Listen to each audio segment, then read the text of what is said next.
Hello and welcome to A Weekly Word for Women. I'm Patty Howland, and the word this week is going to be faithfulness. We're continuing the series on the fruit of the Spirit, and this is one of the last words that we'll be looking at. The definition of faithfulness, there's a couple different ones. It says steadfast in affection or allegiance, lasting loyalty and trustworthiness in relationships, especially marriage or friendship, the fact or quality of being true to one's word or commitments as to what one has pledged to do, professes to believe, etc. And there are so many instances of verses in the Bible about God's faithfulness, especially throughout the Old Testament. A couple of my favorites are Psalm 100, verse 5. It says, "For the Lord is good, and his love endures forever. His faithfulness continues through all generations." And then in Lamentations 3, verses 22 and 23, it says, "Because of the Lord's great love, we are not consumed, for his compassions never fail. They are new every morning. Great is your faithfulness." And I thought it was interesting in both of these verses how God's faithfulness is tied to his love for us. And so I thought, well, in terms of our faithfulness, it also is tied to our love for others and our love for God. That's the motivation behind why we want to remain faithful or to have faithfulness.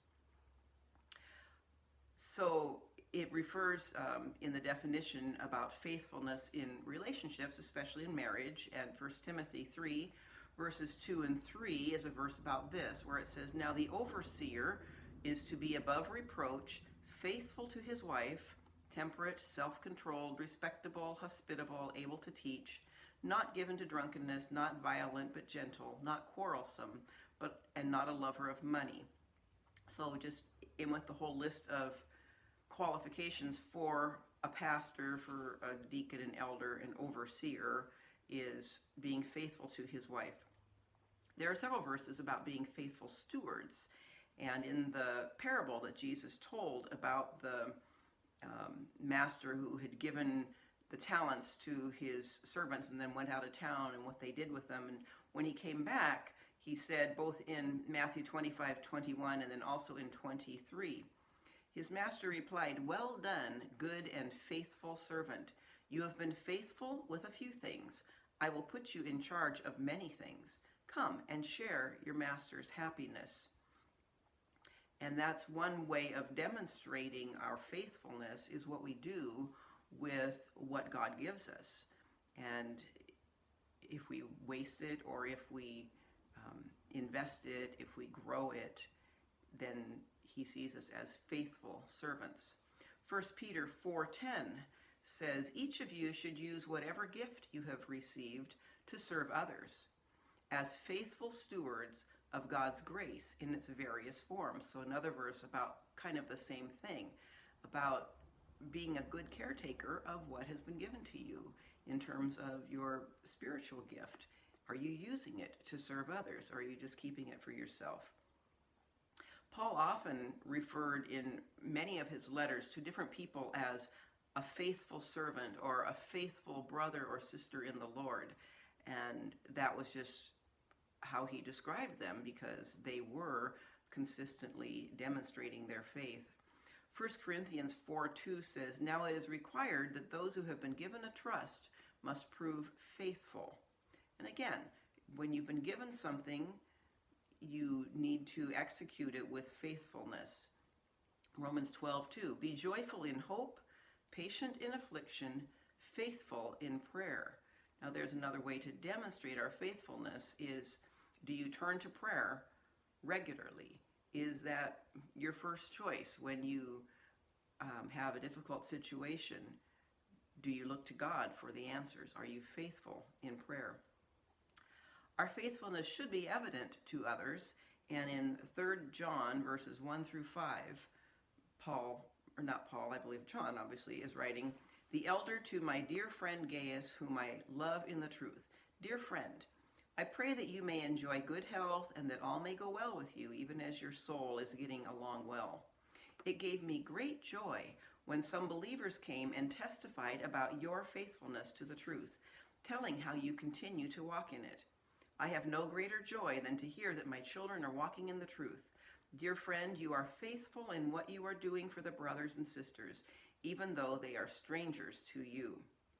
So Gaius's faith was so evident that people he had been with came and brought testimony of that to Paul, and it was heartwarming to Paul to realize that this brother whom he had trained basically and left behind was continuing to serve with faithfulness. There are a couple verses towards the end of the Bible about extreme faithfulness. Revelation 3, 8 through 10. This is when it's talking about the messages to the different churches, and this is to the angel of the church in Smyrna, right?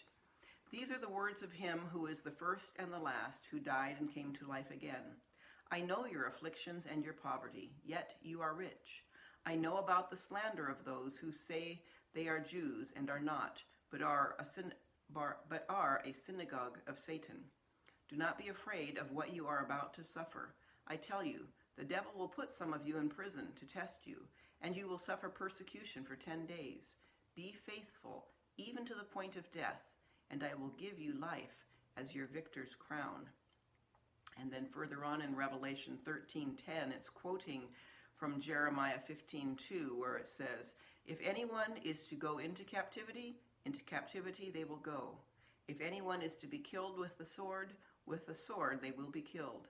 This calls for patient endurance and faithfulness on the part of God's people. Now, I don't know if we are going to be here during those times. Obviously, it's approaching, getting closer every day. And I would just pray that if the Lord calls us to be in a situation like that, that we would have the sort of extreme faithfulness where we would be willing to be put to death for our faith rather than turn aside from it. And that's pretty extreme, I think.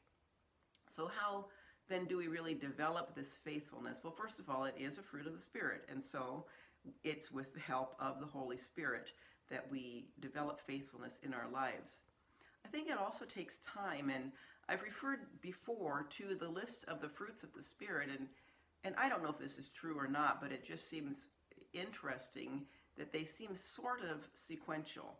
And it's interesting that faithfulness is to the next to the last one. And I think in terms of developing faithfulness, it takes time. It takes many experiences in our life where we have not only experienced God's faithfulness to us firsthand, and then that in turn strengthens our faithfulness to Him, but also when we hear others' stories of how God has been faithful in their lives, then we can build our faith on that too, because we see evidence of His faithfulness to them. And that's why I think it is important. Dave's been talking about this idea of sharing our stories. It's not just for us that we would share them. It's for the benefit of those who are going to hear it and what they can learn from it. And I think it's especially important to be sharing intergenerationally with the younger, learning from the older's experience, and just being able to see, even though maybe they haven't had personal experiences demonstrating God's faithfulness very much yet, they can see how He has been faithful to other people, and that will encourage them when they encounter similar situations in their life. So it's important, I think, for us to start connecting, and this idea of mentoring and just, developing the relationships between older and younger women is a direction I think we're going to be heading a little more in the fall, possibly with my evening Bible study, which is going to be moving to Thursday evenings, by the way, and there'll be more information about that later on through the summer. But I'm feeling led that the Lord wants us to be starting to really focus on mentoring and with the older women, helping to pour into the lives of the younger women. So be watching for more information about that. So I guess I'd just like to leave you with a few questions. The first is, how strong is your faithfulness? And who needs to hear about how God has been faithful to you? And are you willing to share? So think those things over this week as you go about your week. Next week, we're going to be looking at the last fruit of the Spirit, which is self-control. So until then, have a good rest of the evening, and may God bless you.